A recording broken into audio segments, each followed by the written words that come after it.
जोगिया हो रहा।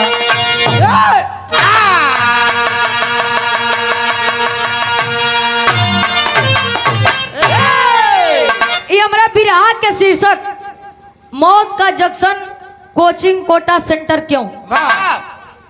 आसान और पूर्ण विश्वास बा कहानी समझ में जरूरी है। अगर आप लोग ध्यान से सुनबा तब ध्यान से मन से अगर कोनो भी काम करबा तो वो अच्छा ही लागे। अगर कहबा एक साथे दुई काम कैली तो वो झंडू बाम जैसा होई। न यार के रहबे न वहार के रहबे।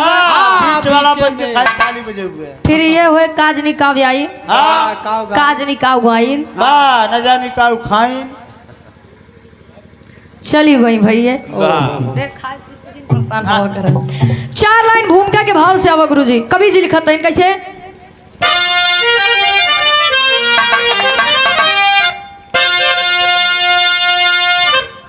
नादान नादान पंछी को उन्मुक्त उड़ने दो। इन पर कभी कुछ न बंधन लगावो। हो ना सका जो स्वयं से कभी भी वही ख्वाहिशे तुम न इन पर उड़ावो। छीनो न बचपन ये लड़कपन सुंदरतम जीवन के पलिना मिटावो। सुरेंद्र की इच्छा करो खुद समीक्षा परीक्षा में बचपन को यूं ना गवाओ।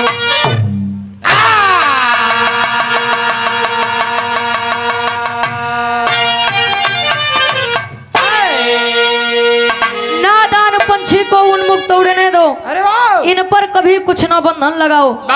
Doctor B R. अम्बेडकर साहब जी ने कहा था कि शिक्षा उस शेरनी का दूध है जिसने पिया है उसने दहाड़ा है। लेकिन जे पिए बहु है भैया अपने मन से जवन काम मनई कह सकत है वो मार के गरियाए कबो क्यों सुनाई करवाई सकत। जवन काम ये आप लोग प्रेम से लड़के से करवाई सकत है तो पहले के लड़कन में डर रहन। आज के लड़का की एक हाथ मार दो 2 दिन तो उसे बोलबे ही न करे। कहे तू हमका मारिया कैसे कैसे मारिया झगड़ा दोनों में भय रही तो हम ही काहे मारे। वो गूगल में चला जाए भैया आज के लड़कियन के बात है के ऊपर कभी जी एक लाइन लिखत है कैसे गीत लगत बा।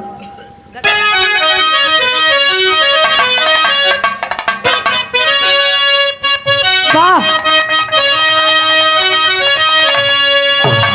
आशिक कहे अखिया लड़ल बजब से अखिया लड़ल बजब से दिल में करार नहीं थे। अखिया लड़ल बजब से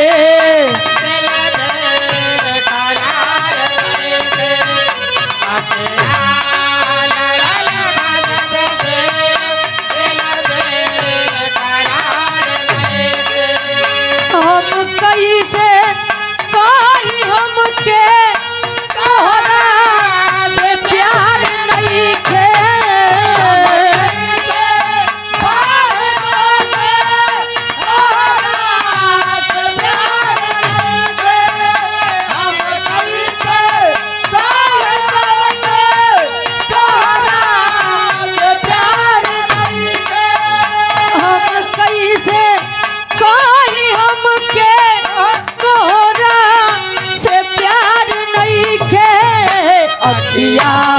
लड़ल बजब से दिल में करार नहीं थे।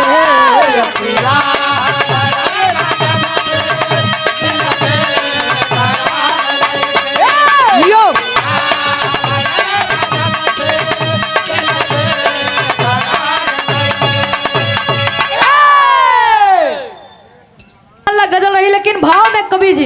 जमाने की सच्चाई उतार रहे हैं। बुद्धिजीवी लोग बैठे हैं, एक एक लाइन पर गौर करेंगे आप लोग। शिक्षित सम्मानित लोग बैठे हैं, सुनिए समझिए पहले के शिक्षा और आज के शिक्षा में अंतर का बा। कवि जी लिखत इनका,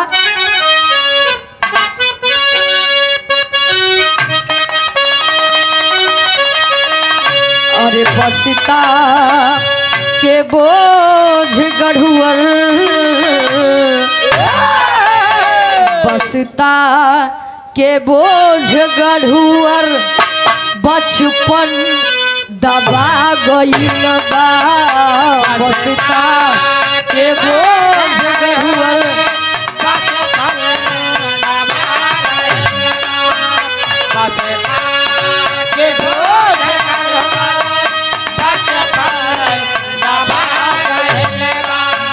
कैसन जमाना आइल, शिक्षा सजा भइल बा।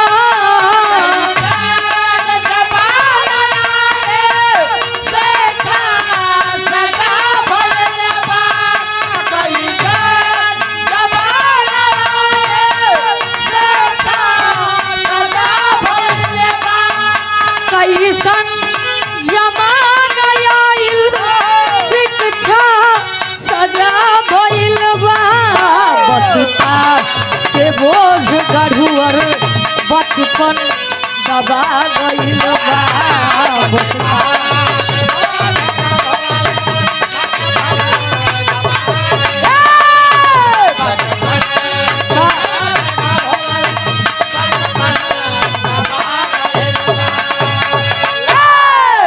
बसता के बोझ गढ़ुअर, बचपन दबा गइल बा। कैसन जमाना आइल, शिक्षा सजा भइल बा। ई काका दादा लोग जोन बैठा हैं 10 किलोमीटर 12 किलोमीटर जात रहे तो शिक्षा मिलत रहे, पैदल 4-5 किलोमीटर पैदल जात रहे। शिक्षा पहले बड़ा गाढ़े से मिलत रहे तो लोग शिक्षा के कदर करत रहे। आज के लड़कियां घरे से बहरे निकला नहीं, गाड़ी आई नहीं, एक स्कूल आई गए वो देखा था गाड़ी वाला सिस्टम बा। बस लगवा देता है, बहन आवत या घरे से उठावत या घरे छोड़त हुए, लड़के तनिको तकलीफ ना हो। बसता ऐसा ऐसा होगी बा, कापी किताब इतना महंगा होगी बा, इतना गरु होगी बा, बोझा होगी बा, लड़कियां हुई दवाई जात बा।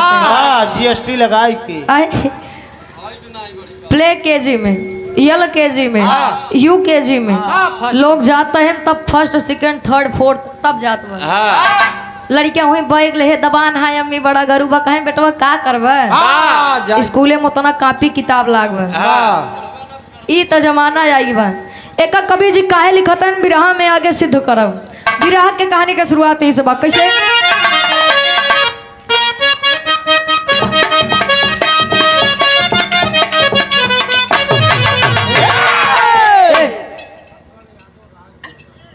बग्गड़ यादव राजदेव यादव जी बुलोरो मालिक बढ़ौली की पावन धरती से और का 51 रुपए का महान आशीर्वाद। और का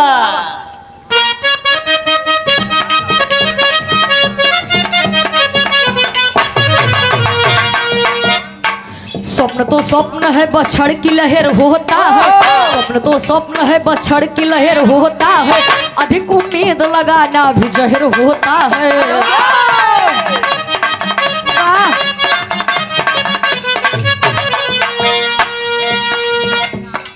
पुष्प खिलने दो महक हर दिशा में व्यापेगा, पुष्प खिलने दो महक हर दिशा में व्यापेगा, उन्मुक्त उड़ने दो पंछी गगन को नापेगा।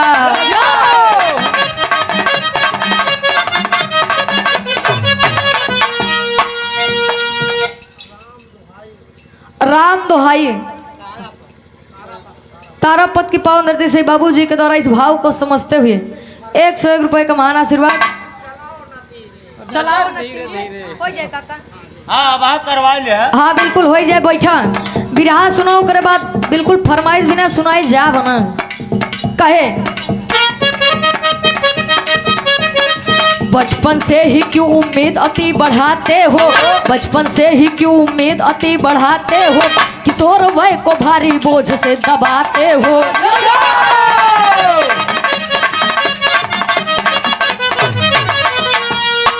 ABCD में दबी देखो किलकारी है, ABCD में दबी देखो किलकारी है, अल्फा बीटा अब किशोरी वहाँ पे भारी है।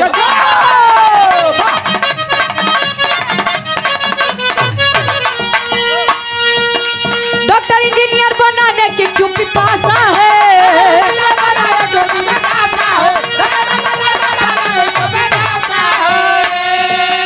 तो डॉक्टर इंजीनियर बनाने की क्यों पिपासा है, बड़ी लोगों में उम्मीद बेतिहासा है,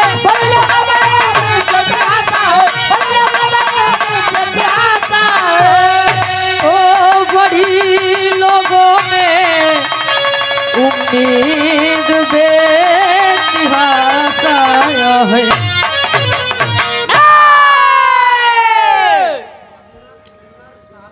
के लिए बहुत ही हानिकारक होता अरे है। वाह अति का भला न वर्ष, अति का भला न चुप। अत्र सर्वत्र वर्जते हैं। अरे वाह अति जहाँ पर आ जाता है समझिए उस चीज का सर्वनाश है। वाह देखा लड़का जौन होते हैं चंचल होते हैं भैया, बच्चे बहुत ही चंचल होते हैं। अरे वाह जो बच्चे मान लीजिए शुरू से अपना टारगेट बनाया है कि हमको जिंदगी में यह करना है वो तो ठीक है, लेकिन जो लड़कियां सोचा थे कि यार अबे 10 पास करे दो करे बात सोची थी जिंदगी में का करे के बा भैया। अगर महतारी बाप कोनो चीज कहा तो एक बार पूछे के चाहिए का बेटवा तोहार इंटरेस्ट तोहार रुचि वह क्षेत्र में बा कि नहीं बा। दुनिया सोचत है हमार लड़कियां सरकारी नौकरी करे, का दुनिया सरकारी नौकरी करे भैया। फिर से बोल दे। मुन्ना तारा पत की पाव अंदर 21 रुपए का महान आशीर्वाद गोड़ छू के पैलगी बा सुनें दादा शेष मणि तारा पत की पाव अंदर 51 रुपए का महान आशीर्वाद। देखिए कोई भी क्षेत्र खराब नहीं होता है। एक बार लड़किया से पूछा तो हो सकत है वही क्षेत्र में जाए कि आपके नाम रोशन कर दे, लेकिन एक बार जानिए एक छोटी सी कहानी यही उत्तर प्रदेश आजमगढ़ अराजीबाग। छोटा सा परिवार है, संतोष प्रजापति जी मुखिया हैं, ट्रेवल एजेंसी के मालिक हैं। घर में 2 बच्चे हैं, पत्नी है, पत्नी गृहिणी है, हाउसवाइफ है। बड़ा बेटा मनीष प्रजापति, छोटा बेटा सौर्य। 2022 में मनीष जब 10वीं की परीक्षा पास होता है अच्छे नंबर से, आज पिता को बच्चे के अंदर अपना स्वप्न दिख रहा है। कहें बेटा परिस्थिति बस इंजीनियरिंग तो हम नहीं कर पाए, लेकिन हम चाहते हैं कि तू एक इंजीनियर बना। अरे वाह लड़कियां छोट बा, कहें अगर हमारे बाबू सोचत है तो बढ़िया ही सोची है। लड़कियां कहे ठीक बा, इंजीनियरिंग और डॉक्टरी लाइन के लिए सबसे बड़ा हब कोटा है राजस्थान में, जहाँ पर इन 2 लाइनों की तैयारी कराई जाती है। पिता कोटा में एडमिशन करवाने के लिए बच्चे से पूछे बताए, कहें बेटा तुम्हें अकेले ना जाए दे, हम भी चल रहे हैं, आपकी मम्मी भी चलेंगे, छोटा भाई भी चलेगा, एडमिशन करवा के 2-4 दिन रह के तब हम लोग आएंगे। आज पूरा परिवार तैयारी करता है, ट्रेन पे बैठा था तो महतारी बाबू लड़का का समझावत है, बेटा कोनो बुरी नशा बुरी संगत में ना पड़े, ये बेटा हमारी इज्जत तोरे हाथे में। माई बाबू समझावत है, गीत लगत बा कैसे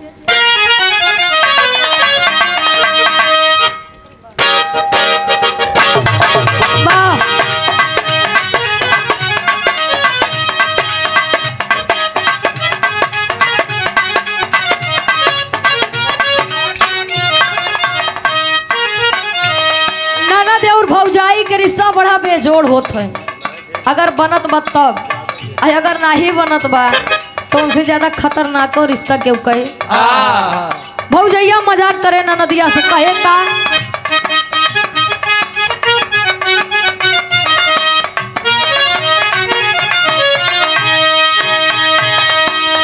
सोनावा के लाकिटिया हो सिकड़िया हो,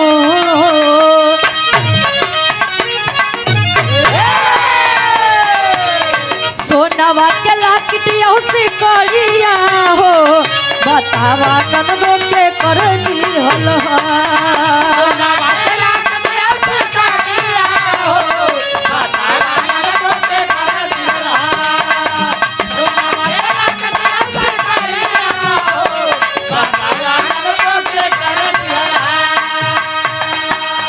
सोनवा के लाकटिया सिकड़िया हो बतावा ननदो के कर दिहल दोनों गलिया पे दांत के निशानिया हो बतावा छुपा के कर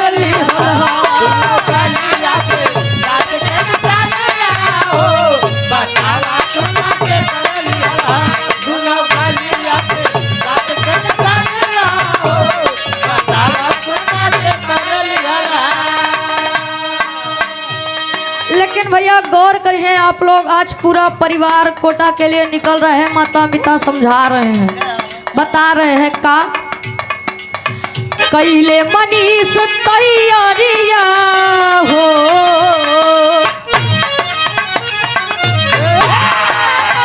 कैले मनीष तैयारिया हो सपना सजावे बबुआ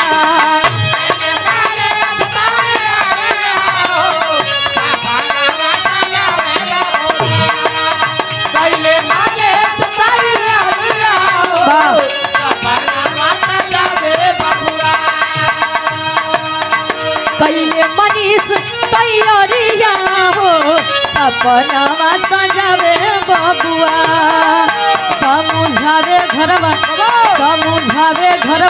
बाबू यो मतरिया हो कदमवा बढ़ावे बबुआ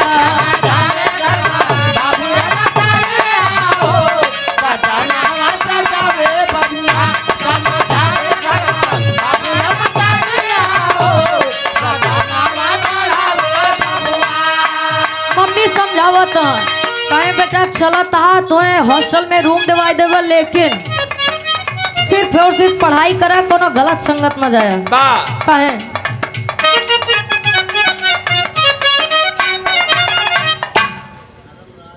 ध्यान दे के पढ़िया बेटा मीठ जन्म बनैहा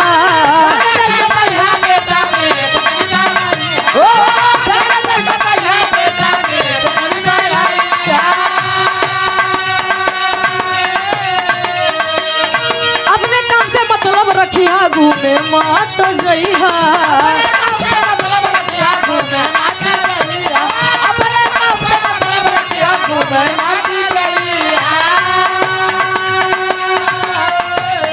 डूबे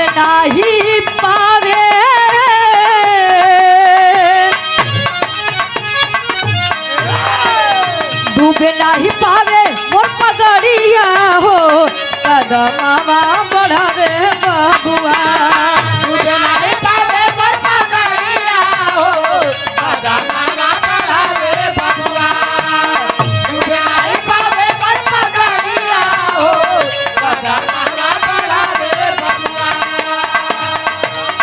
डूबे नहीं पावे मोर पगड़िया हो कदमवा बढ़ावे बबुआ समझावे घरवा बाबू यो मतरिया हो सपना सजावे बबुआ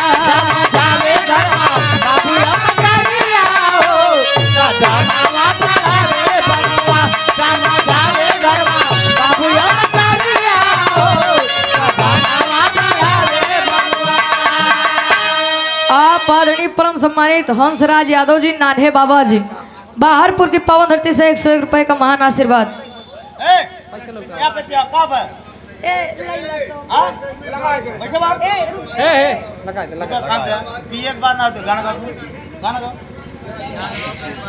गौर करिए आप लोग, मातारी गाय बेटा मांस मदिरा के चक्कर में न पड़े,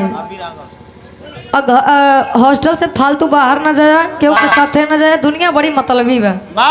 हर एक माता पिता को अपने बच्चे की चिंता होती है। गए एडमिशन करवाए, फाउंडेशन कोर्स करता है बच्चा। फाउंडेशन कोर्स का मतलब यह होता है कि वह प्रतिस्पर्धी परीक्षाओं की भी तैयारी करेगा, साथ ही 11वीं 12वीं की भी पढ़ाई करेगा। इंजीनियरिंग करने के लिए पहले जेई क्वालिफाई करना पड़ता है। अरे वाह। गया एडमिशन करवा दिए। 2-4 दिन रह के सब लोग घरे आ गए। बच्चा पढ़ रहा है, मेहनत कर रहा है। हॉस्टल का नियम था, कोचिंग का नियम था कि हफ्ते में 3 बार टेस्ट होगा, एक अच्छा लेवल का नंबर लाने के लिए परीक्षाएं होती हैं। लेकिन मनीष को जो नंबर की जरूरत थी वो नंबर नहीं आ रहा। वो नंबर नहीं आया था। शायद वह छोटा बच्चा मनीष अपने आप को उस माहौल में नहीं ढाल पाया था। गांव की हरियाली, पिता का स्नेह, माँ का दुलार, छोटे भाई का स्नेह शायद वह नहीं भूल पाया था। परीक्षा होती है, नंबर नहीं आता तो वहाँ के शिक्षक उसको ताना सुनाते हैं, बात सुनाते हैं, कहते हैं का होली मिलन समारोह, विरहा मुकाबला समिति, बंदी पट्टी, चौराहा। आप परम सम्मानित इस भाव को समझते हुए श्याम सुंदर प्रजापति जी, जय सिंह सरकार भैया जी के द्वारा 101 रुपए का महान आशीर्वाद गीत लगत बा। दुल्ही का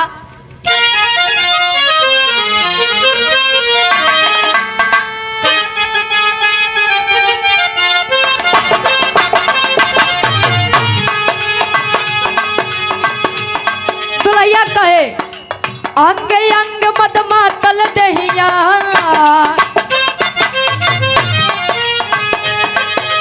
अंग अंग मद मातल दहिया, खिल के भइल कचना।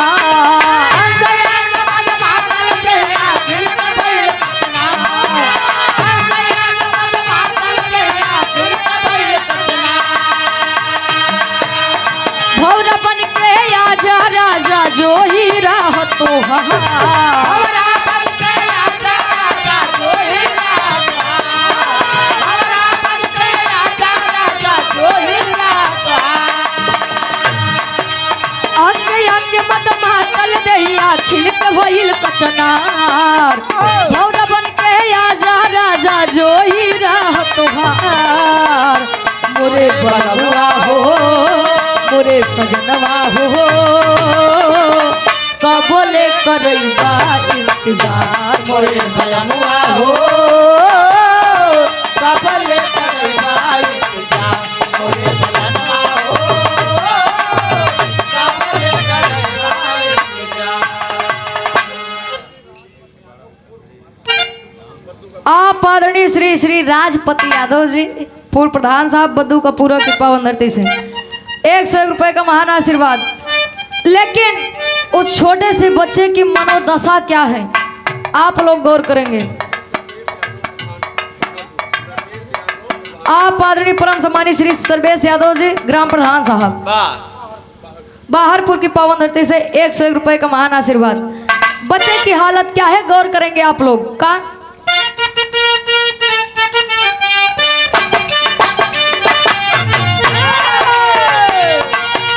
हर हफ्ता में होवे परीक्षा,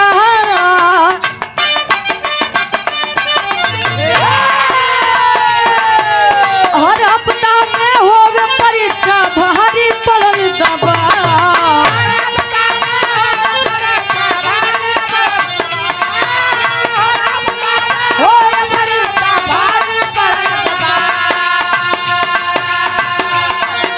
कोमल मन विचलित हो गईले, कम नंबर गया।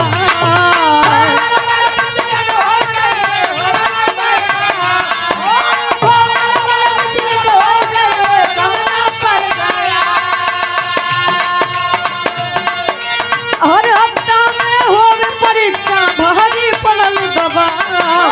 कोमल मन विचलित हो गईले, कम नंबर गया। बढ़ल फिक्रिया हो, बढ़ल फिक्रिया हो,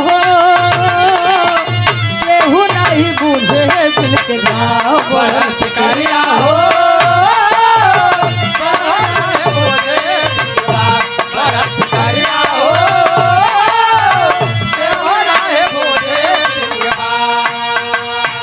छोटे से बच्चे मनीष को सुना रहे हैं, बता रहे हैं। बच्चा चिंतित है, यार मेरे अंदर कोई बुरी संगत नहीं है, मैं कोई नशा पत्ती नहीं करता, फालतू समय किसी के साथ भी नहीं जाता, मैंने यार दोस्त भी नहीं बनाए हैं, मैं सिर्फ और सिर्फ पढ़ रहा हूँ। लेकिन मेरे नंबर क्यों नहीं आ रहे। कोचिंग वाले कहें तोर पढ़ाई में मन नहीं लागत बा, तोरे घरे शिकायत करे के पड़े, तब ते सुधरबे। कोचिंग वाले फोन लगावत हैं, पिता संतोष से शिकायत कर रहे हैं। का कहते हैं?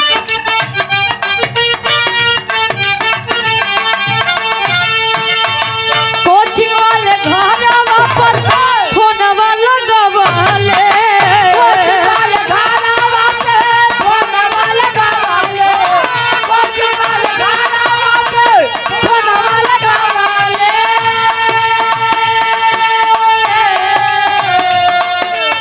पिता संतोष जी के कोटा में बुलवले।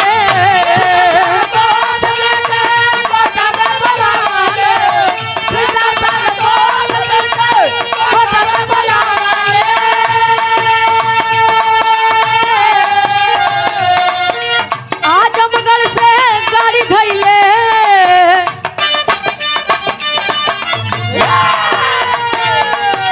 आजमगढ़ से गाड़ी धैले कोटा भइल पड़ा।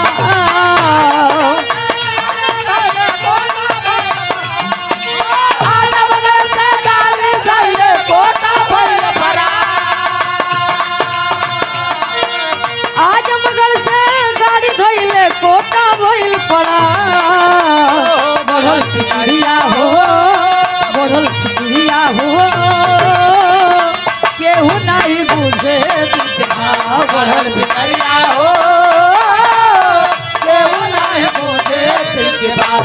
बढ़ल पितरिया हो, केहू नहीं बुझे दिल के बात। आप आदरणीय हंसराज यादव जी, नाने बाबा जी, बहारपुर की पावन धरती से, बहारपुर की पावन धरती से 101 रुपए का महान आशीर्वाद गोड़ छू के पहले की बात। कोचिंग वाले घरवा पर फोनवा लगवले। कोचिंग के जितने भी टीचर हैं आज घर पर फोन करते हैं, संतोष जी को तुरंत कोटा आने के लिए कहते हैं। आजमगढ़ से गाड़ी पकड़ते हैं, ट्रेन पकड़ते हैं, पहुंचते हैं कोटा शहर। शिकायत कर रहे हैं, देखिए आपका बच्चा जेई क्वालिफाई नहीं कर पाएगा। अगर जेई ही नहीं क्वालिफाई करेगा तो आगे पढ़ाई नहीं होगी, पढ़ाई नहीं होगी तो इंजीनियर नहीं बनेगा। फालतू में आप लोग इसके पीछे 3-3.5 लाख रुपए लगा रहे हैं, क्या मतलब है? इसको ले जाइए, कोई दूसरा काम करवाइए, ये उसी लायक है।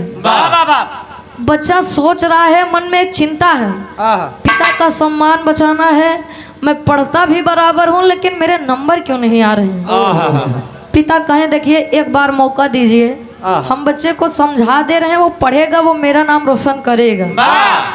ले जा कर के एकांत जगह पे समझाते हैं, बेटा बहुत अरमान से तुम्हें पढ़ावत है, बहुत उम्मीद है। गांव में सबसे कहे कि हमारा लड़का हमारा नाम रोशन करे, इंजीनियर बन के लौटे। बड़ी उम्मीद बतो से हमारा मान सम्मान बचा ले बेटा। लड़का इतना सुनते मान कहे कि यार का करा जाए, सारा ध्यान हमार पढ़ाई में बा, फिर भी कोनो निष्कर्ष नहीं आवत बा, मतलब का करी। कहें बेटा चलो हमको ट्रेन पे बैठावा, तू आओ पढ़ाई पे ध्यान दे, कोनो दिक्कत नहीं बा, हमको पता है तुम कर लोगे। आज के कोटा से ट्रेन पकड़वाता है, हॉस्टल की तरफ जाता है। जैसे जैसे शाम हो रही है बच्चा अवसाद से घिर रहा है, चिंता से घिर रहा है। तेरी के भाव में कविज लिखत है कैसे?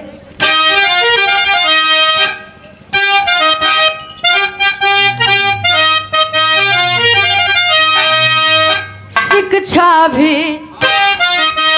अब हथियारी हो गई,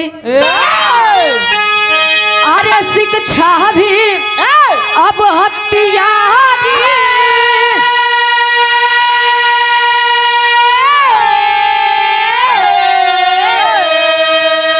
अरे शिक्षा भी अब हथियारी हो गई, अरे बचपन बिखर गया, उम्मीद का बोझा भारी, अरे हो भारी, अरे हो भारी।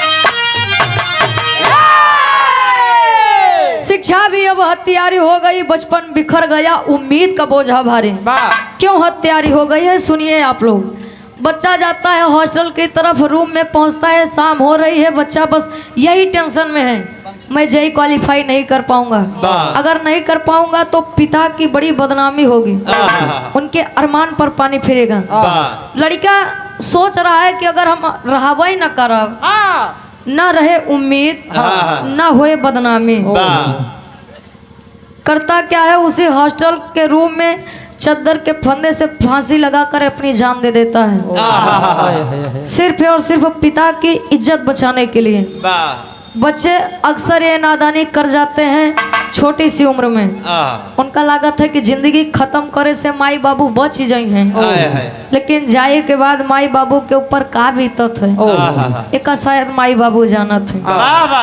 हॉस्टल से फोन गया कि संतोष जी आपका बेटा अब इस दुनिया में नहीं रहा। पिता अवाक हो गए कि अभी अभी तो मैं अपने बच्चे से मिल के आया था, अचानक क्या हो गया। आधे ही रास्ते में पहुंचे थे पिता संतोष, आज फिर से आजमगढ़ के लिए ट्रेन पकड़ते हैं,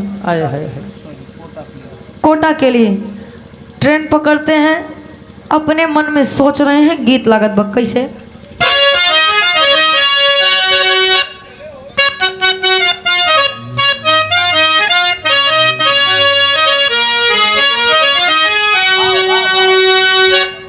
तर से बढ़िया कवि जी फर्ज में लिखा तो है, एक लाचार बेबस पिता की हालत क्या है आप लोग गौर करेंगे।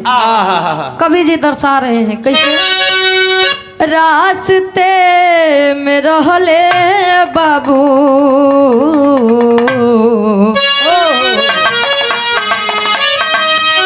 रास्ते में रहले बाबू, पहले जब खबरिया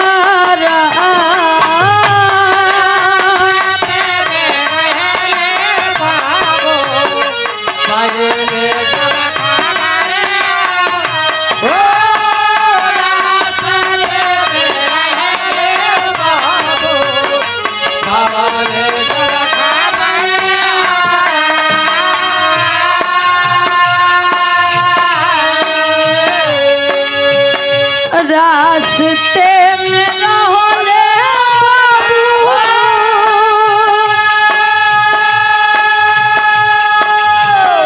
पहुले जब खबरिया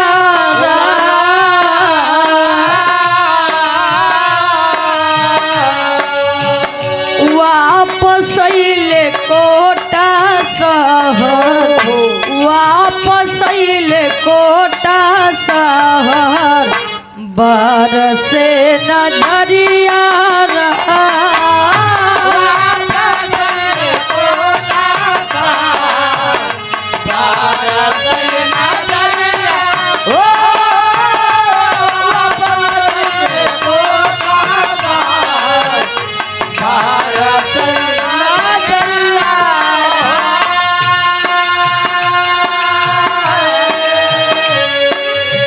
आके अपने बच्चे की लाश कहते हैं, उसके सामने कहते हैं तूने हमें संकेत दिया था, लेकिन शायद मैं उस संकेत को नहीं समझ पाया। बच्चे की लाश से लिपट कर कह रहे हैं का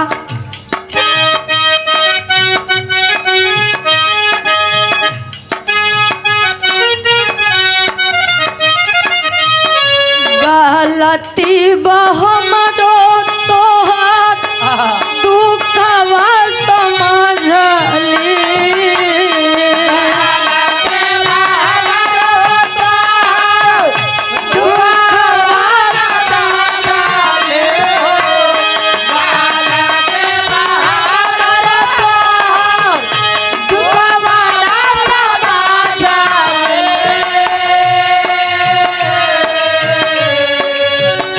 कहत रहला घरे चला हम ना समझली,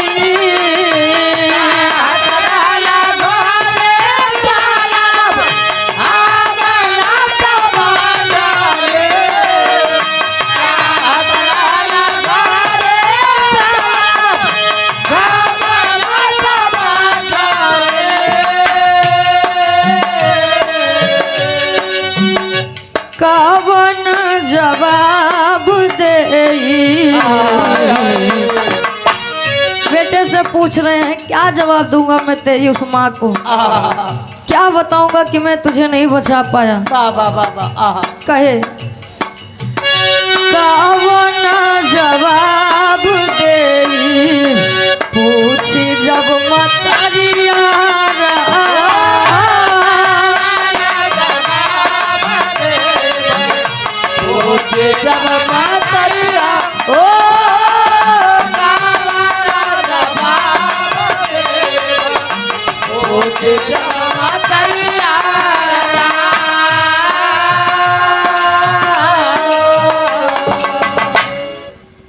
जिस माँ ने हमें जन्म दिया है उनके लिए 101 रुपए का महान आशीर्वाद। एक स्वर में सबके नमस्ते प्रणाम स्वीकार हो।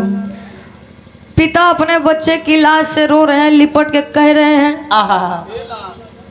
कि मैं क्या जवाब दूंगा तेरी उस माँ को, उस छोटे भाई शौर्य को क्या कहूँगा। पिता अपने बच्चे की लाश एम्बुलेंस से घर की तरफ लेकर बढ़ते हैं। आज लाश उस छोटे से बच्चे मनीष प्रजापति की लाश से आती है। एम्बुलेंस घर पर देख के माँ पागल सी हो जाती है। आखिरकार मेरे घर पर वो भी एम्बुलेंस किस लिए। जब बच्चे की लाश देखती है माँ लिपट कर कहती है अपने उस बेटे से, बेटा कितना भी बड़ा हो जाए, बेटी कितनी भी बड़ी हो जाए, लेकिन माता और पिता के लिए सदैव ही वह छोटा रहेगा। माँ अपने बच्चे से कह रही है आखिरी भाव, अपने हृदय का दर्द, अपने दिल का दर्द बता रही है।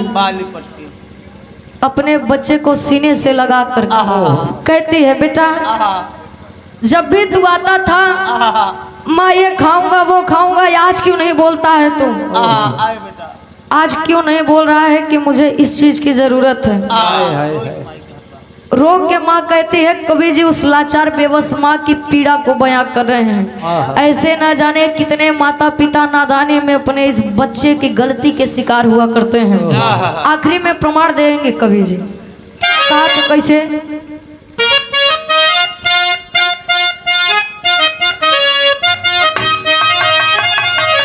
मातारी कहे उठा उठा मोरे लाल कुछ खाइले बहो,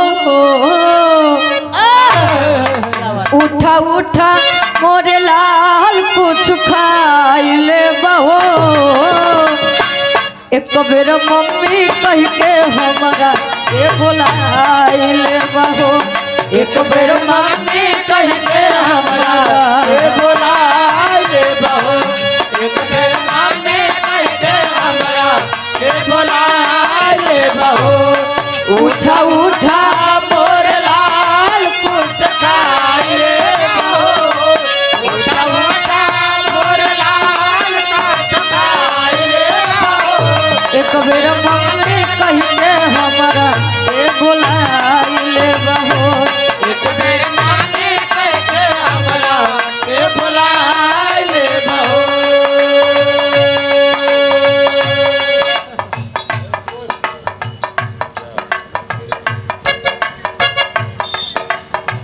भूतपूर्व सैनिक वर्तमान में आप प्रधानाचार्य जी के बेटे, आप धर्म के आप बड़े भाई आर्य राज बाहरपुर की पावन धरती से सुंदर पुष्प पंखुड़ियों में गुथा हुआ हार 500 रुपए का महान आशीर्वाद। एक स्वर में सबके नमस्ते प्रणाम स्वीकार। माँ कहे बेटा उठ, एक बार सिर्फ मुझे माँ कह के बुला दे, सिर्फ एक बार। माँ कह रही है अगर मुझे पता होता ये शिक्षा तेरी जान ले लेगी तो मैं तुझे अपने से दूर कभी ना भेजती। कहे का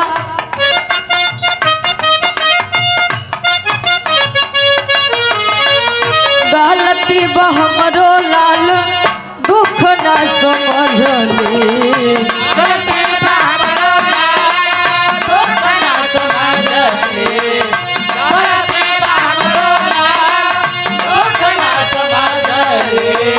अपना से दूर तो है कबो नहीं भेजती, अपना से दूर कबो नहीं भेजती, अपना से दूर तो है कबो नहीं भेजती।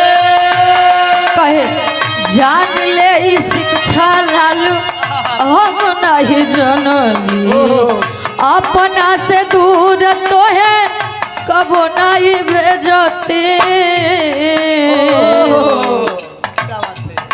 देख के जहर कोई हमें भी मुआई दे बहो, देख के जहर कोई हमें भी मुआई दे बहो, देख के जहर कोई हमें भी मुआई दे बहो।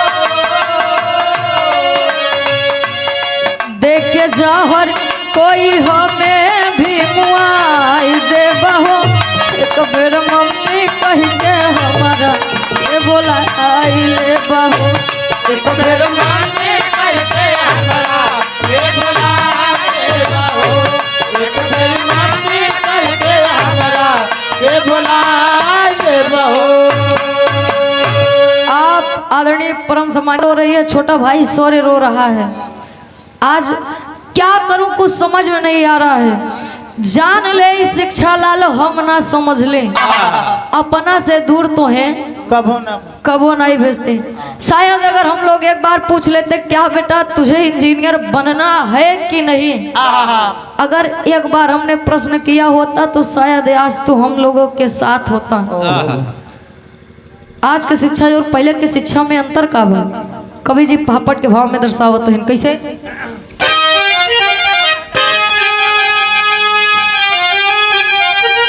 अरे पहले के शिक्षा रहल,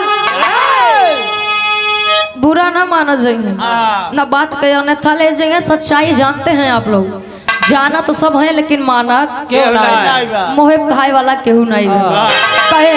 अरे पहले के शिक्षा रहल, अब महान ज्ञान गुण सागर हो। अरे तो पहले के शिक्षा रहल, अब महान ज्ञान गुण सागर हो।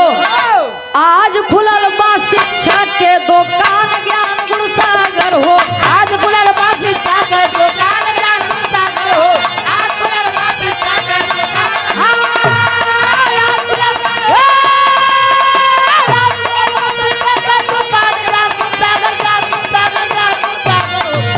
खुलल बा शिक्षा के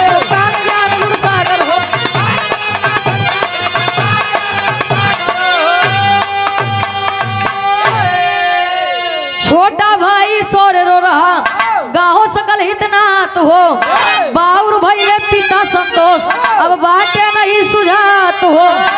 अरे ख्वाब इंजीनियरिंग के ले हलस, अब जान ज्ञान गुण सागर हो।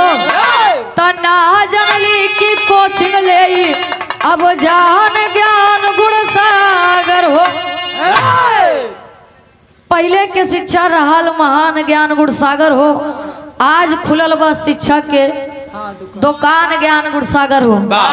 आज के जो गार्जियन लोग अपने लड़के का सरकारी स्कूल नहीं भेजत, कहे लड़किया जाए वही खिचड़ी खाए।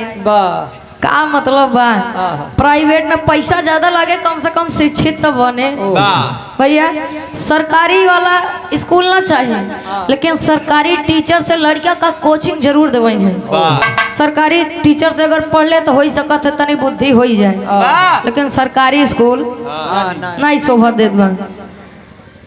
आल्हा के भाव में कवि जी प्रमाण देते हैं, बिरहा लिखत तक कितना लड़किया या चीज के शिकार भा। कैसे?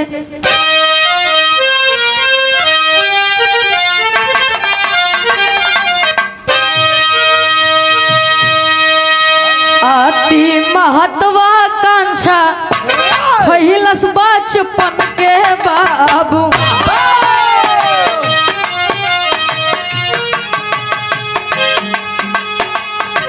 खो खो कबड्डी गुल्ली डंडा गहरा,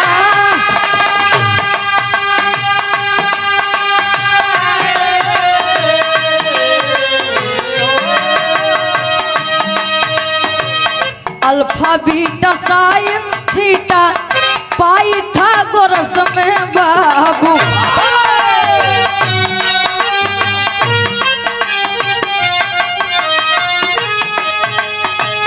बटनी बायोलॉजी में गाइल सब हेरा।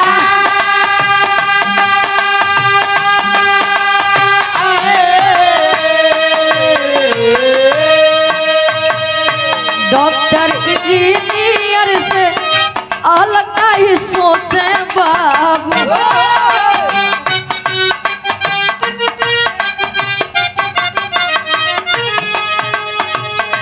बचपन के इच्छा सब देहल से नशा।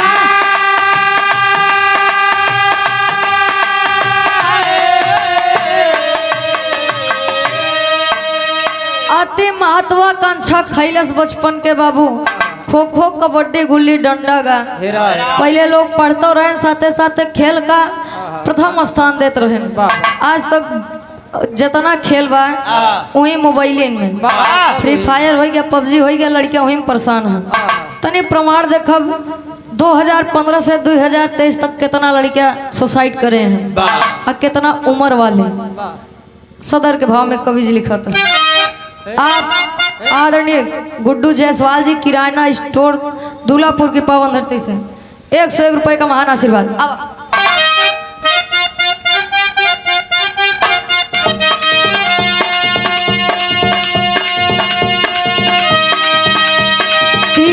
अगस्त के मनोज छवड़ा हो,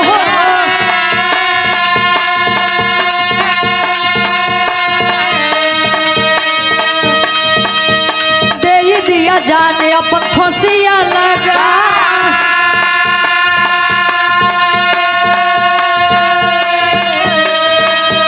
बिहार के भरगो मिश्रारी चराची के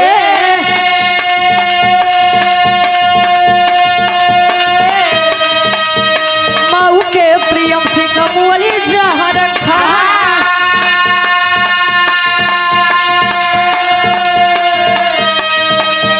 2015 में 18 दिए जन्मा।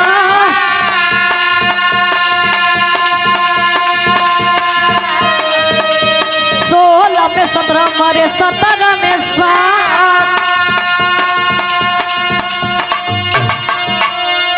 अरे 18 में 20 मरे, 19 में 12, तो 23 में 26 गईले दुनिया भूला।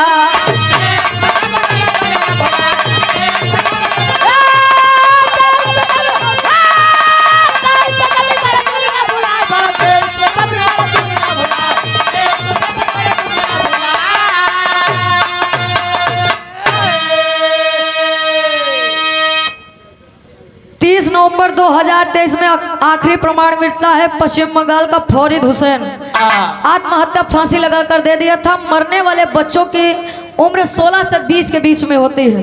2015 से 23 तक इस बिरहा को लिखने में 121 बच्चे इसी चीज के शिकार हुए हैं। बच्चे कोटा में जाते हैं, 75% अपने मन से जाते हैं, लेकिन 25% माता पिता के दबाव से जाते हैं और वही 25% इस चीज का शिकार होते हैं। इज्जत बचाने के लिए अपनी जान दे दिया करते हैं। और सितंबर में ही मनीष प्रजापति अपनी जान दे दिया था। तो गार्जियन से विनम्र निवेदन है कि लड़कियां जो क्षेत्र में जाए चाहत काम करे के सिलसिला में, वह क्षेत्र में का जायदा नहीं, तब परिणाम ऐसे नहीं हुए। आखिरी में खड़ी के भाव में कवि जी लिखा था,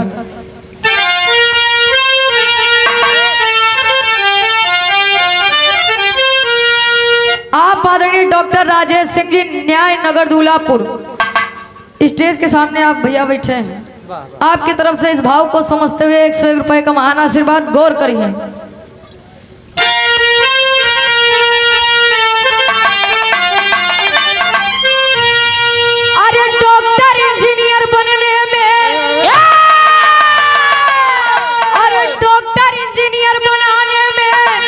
शिक्षा भारी हो गई, अरे डॉक्टर इंजीनियर बनाने में शिक्षा भारी हो गई। सोना खेल के मैदान हो किलकारी खो गई।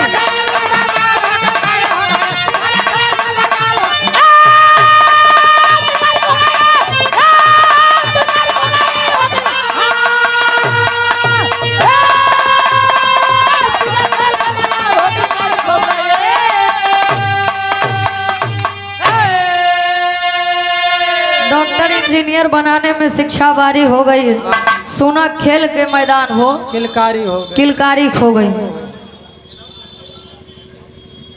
आप आदरणीय डॉक्टर मिश्री लाल यादव जी दूल्हापुर की पावन धरती से 101 रुपए का महान आशीर्वाद। ये हम नहीं कहते कि शिक्षा जिंदे जा, लेकिन शिक्षा वहीं तक दा जहाँ तक एक लिमिट बा। लड़का शिक्षा ले, अपने अधिकार अपने हक की लड़ाई लड़े, लेकिन ओका का काम करे बा ओका ओकरे ऊपर छोड़ा। तनी सा बस पेरेंट सपोर्ट करें, बच्चा क्या नहीं हासिल कर सकता। अच्छा, बिरहा के बहुत बड़ा फैन है। हाँ, बिरहाक पंखा है। अच्छा, पंखा कहे का जन्म लिए बचवा के व्हाट डू यू सिखावे हो, तता तथैया लुका छिपी खेलना बतावे हो।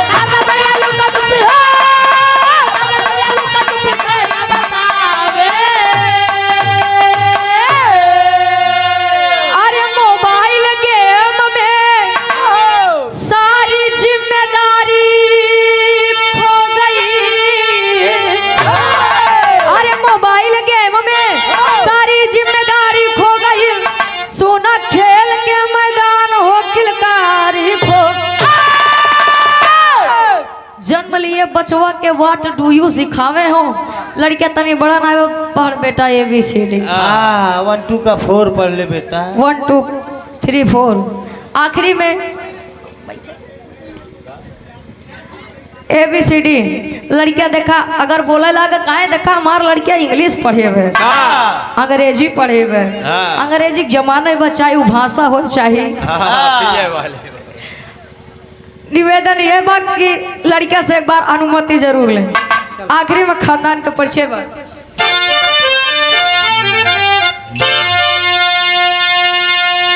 गुरु बिहारी गुरु गणेश मत छीनो बचपन की लाली।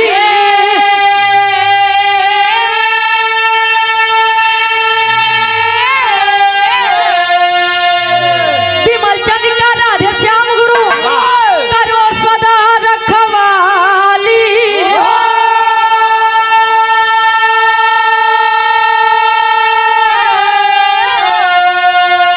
अरे शिक्षा भी अब हथियारी हो गई, रुचि कवि सुरेंद्र दया करा महतारी। शिक्षा भी अब हथियारी हो गई।